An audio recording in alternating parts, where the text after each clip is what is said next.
Mo Lovatt, National Coordinator for Debating Matters and producer at the Academy of Ideas. Mo, good afternoon to you.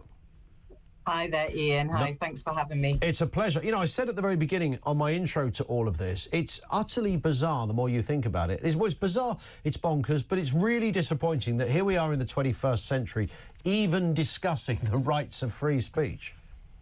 Absolutely. I mean, the idea that what we say can be governed by law or the government is just, you know, it's just an anathema. I find it completely bizarre.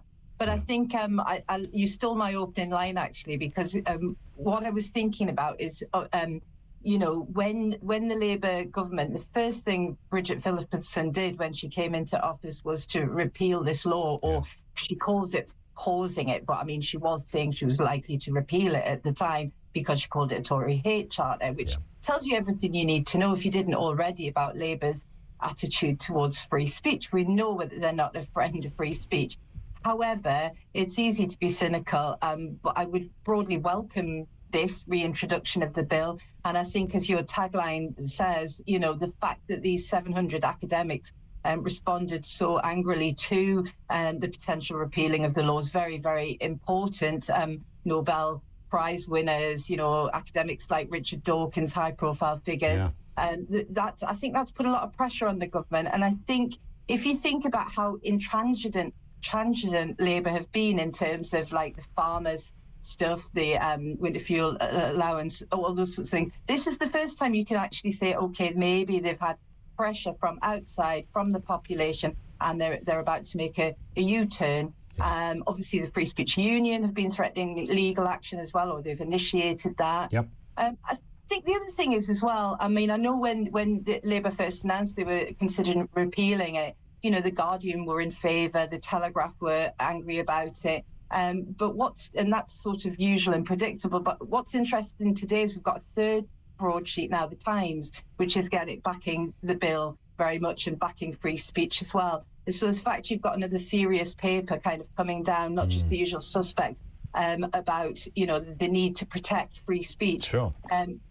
The devil will be in the detail, and we'll find out at 2 p.m. I'm interested to know if they're going to do more than just protect free speech. The original bill had to promote free speech. I haven't seen any reference to that yet, but I mean, it's very, very important, as your listeners rightly point out, that we have a society where we can feel free to express our ideas. And universities, after all, are a great training ground for young people to develop their thoughts and ideas. Self-censorship is a big issue, you know. I mean, you would think as well, Mo. I know this is this has been said a gazillion times. I'm not saying anything new here, but you know, when it comes to places where you should be able to express ideas that are either contentious or controversial or sometimes unpopular, you know, the one place, it's like a family fortunes question, isn't it? Name one place where you can have controversial discussion. Universities, top answer. That's what you might think, and yet we've arrived. There's a very antithesis of that in a situation where there are mobilised groups who have very loud voices and with degrees of success have managed to cancel people as from lists that differ from names like Peter Tatchell to Jermaine Greer, for goodness sake. You know, I don't think you hardly call either of those two mad right-wingers, for goodness sake. You know, one, the most famous feminist on the planet, if you like, apparently not feminist enough for some universities. I mean, you know, when I first heard that she'd been cancelled, Jermaine Greer, I was like, how can you do that? That's a joke, right? You'd think it was a joke. Yeah, absolutely. And, you know, this bill initially was in response to some of this no platforming in the cancel culture, particularly, as listeners have pointed out, around gender issues, but also there's other things, climate change. There's been things about race and EDI policies kind of being hammered down upon. So I think it's really good that we're looking at this again, and that broadly there's been a national conversation, because the law in itself or regulations in itself don't guarantee free speech. We need to inculcate a culture where young people and, you know, everybody, but in this instance young people, feel that free speech is a very important right that they must defend, and that's not always the case.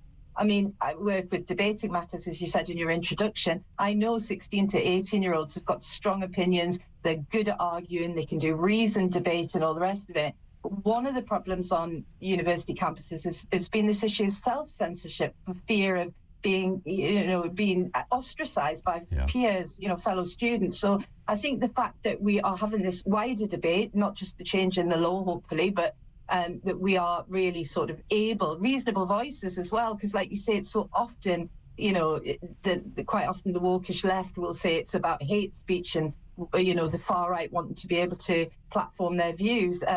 The wonderful thing about free speech is it's also the right to argue back, and we need to practice that. Yeah, it's not even hard to understand that, which is the bit that I kind of really struggle with. Listen, Mo, let's speak again. Great to have you on with us. We'll wait and see what happens with Phillipson. Mo Lovatt is from the Academy of Ideas.